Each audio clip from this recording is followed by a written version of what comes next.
A Chattanooga family is demanding answers. 48 hours after their son was booked into the Hamilton County Jail, they received a call from the hospital that he was brain dead.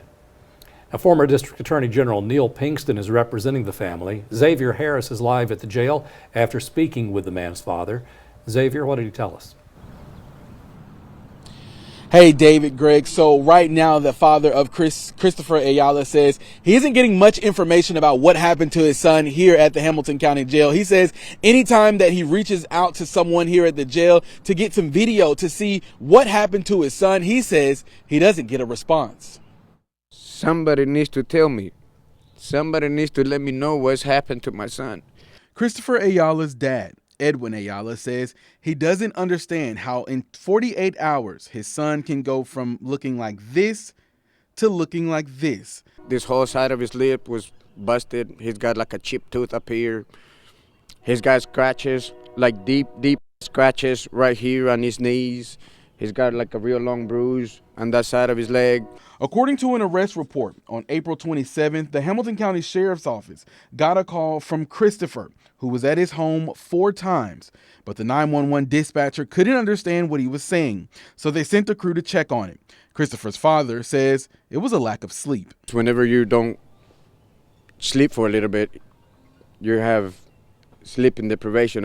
According to the report, when deputies arrived, they saw Christopher and noted that he appeared to be under the influence of narcotics and they could smell a strong odor of weed. The report continues to say deputies asked Christopher if there was an emergency and he replied no, and they left. Deputies say he continued to call 911 until they finally arrested him for improper use of 911.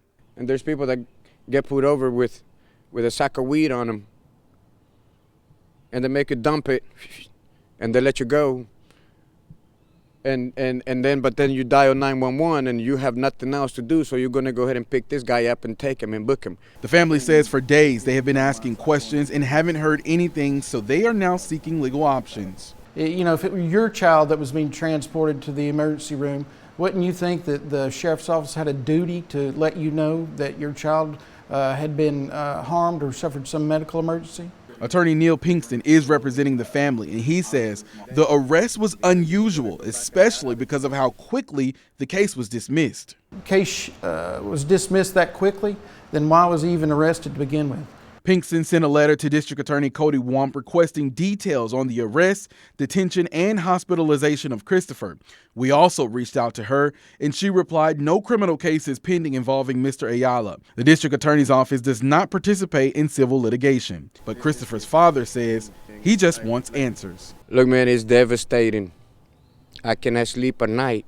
He says doctors tell him if his son survives, he will never be his normal self again. He says he started a machine business he hoped someday he could pass on to his son, and it hurts knowing he might never be able to do that. I spend a lot of time in these machines, sitting in there.